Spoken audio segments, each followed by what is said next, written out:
Hello student, आज हम बात करेंगे सदिश विश्लेषण की। इसको इंग्लिश में वेक्टर एनालिसिस कहते हैं। तो इसमें सबसे पहले जानते हैं कि सदिश और अदिश राशि क्या होती हैं, यानी कि वेक्टर और स्केलर क्वांटिटी क्या होती हैं। सबसे पहले बात करते हैं अदिश राशि या स्केलर क्वांटिटी की। ये क्या होती है? तो जिन राशियों में केवल परिमाण की ज़रूरत होती है और दिशा की ज़रूरत नहीं होती है, उसे अदिश राशि या स्केलर क्वांटिटी कहते हैं।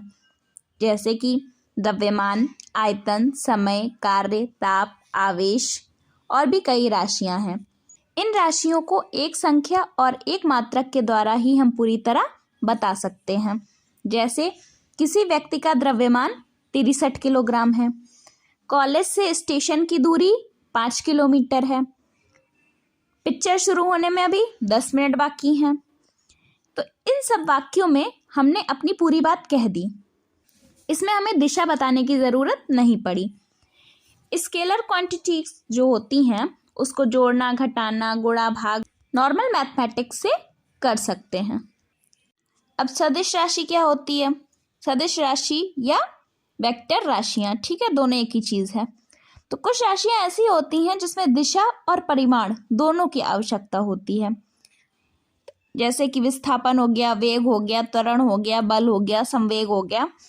ऐसी बहुत सी राशियां हैं जिसमें हमें दिशा और परिमाण दोनों की आवश्यकता पड़ती है।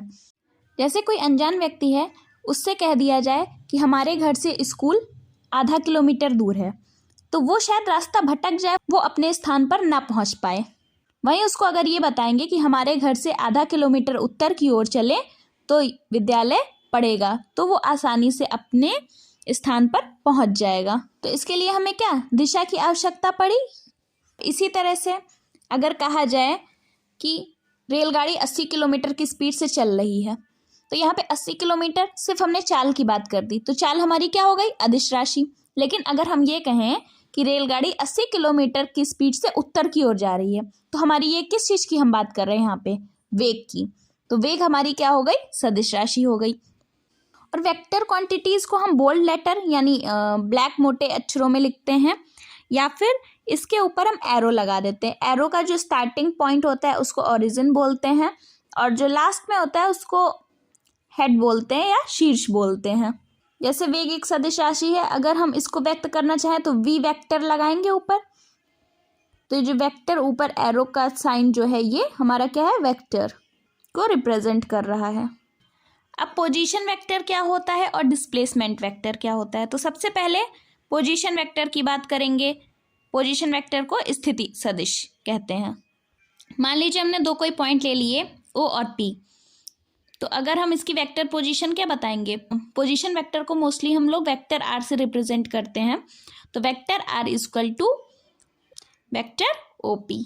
तो इसकी डेफिनेशन ऐसे भी लिख सकते हैं कि वह सदिश जो किसी चुने हुए बिंदु के सापेक्ष किसी दूसरे बिंदु की स्थिति बताता है, उसे सदिश स्थिति सदिश कहते हैं या पोजीशन वेक्टर कहते हैं। डिस्प्लेसमेंट वेक्टर क्या होता है?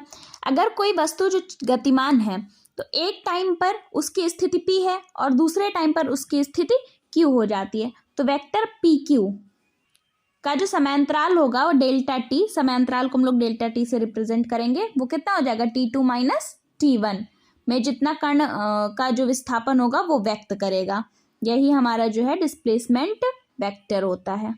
और डिस्प्लेसमेंट वेक्टर को जो हम लोग वेक्टर डी से डिनोट करते हैं। अब जनरल वेक्टर से रिलेटेड कुछ डेफिनेशंस हैं, जैसे यूनिट वेक्टर। यूनिट वेक्टर क्या होता है? वो वेक्टर जिसका अमाउंट 1 हो, उसे यूनिट वेक्टर कहते हैं। ये किसी वेक्टर राशि की दिशा को व्यक्त करता है। इसको स्मॉल लेटर में लिखते हैं इंग्लिश के, और इसके ऊपर कैप लगा देते हैं। जैसे आई कैप है, जे कैप है, के कैप है। अब ऑर्थोगोनल यूनिट वेक्टर क्या होता है? इसको हम लोग लंबकोणीय एकांक भी कहते हैं। कोई भी कार्टेशियन प्लेन पे 3 एक्सिस परस्पर लंब होंगी, एक्स, वाई और जेड। कैप आई जो है एक्स एक्सिस को रिप्रेजेंट करेगी, कैप जे जो है वाई एक्सिस को रिप्रेजेंट करेगी, और कैप के जो है वो हमारी जेड एक्सिस को रिप्रेजेंट करेगी। तो ये जो है हमारे ऑर्थोगोनल यूनिट वेक्टर है। इक्वल वेक्टर क्या होते हैं? जिनकी लंबाई दिशा सब समान हो उसे हम लोग इक्वल वेक्टर कहते हैं। अब अपोजिट वेक्टर यानी विपरीत वेक्टर किसे कहते हैं? तो वे वेक्टर जिनका मैग्नीट्यूड बराबर हो लेकिन दिशा जो है अपोजिट हो उसे विपरीत वेक्टर या अपोजिट वेक्टर कहते हैं। जीरो वेक्टर किसे कहते हैं? जिसका मैग्नीट्यूड जीरो हो उसे जीरो वेक्टर कहते हैं। इसके एग्जाम्पल्स हैं, जैसे विरामावस्था में स्थित गाड़ी का विस्थापन वेक्टर हो गया, एक समान वेग से गतिमान पिंड का त्वरण हो गया। इसके और भी कई एग्जाम्पल्स हैं।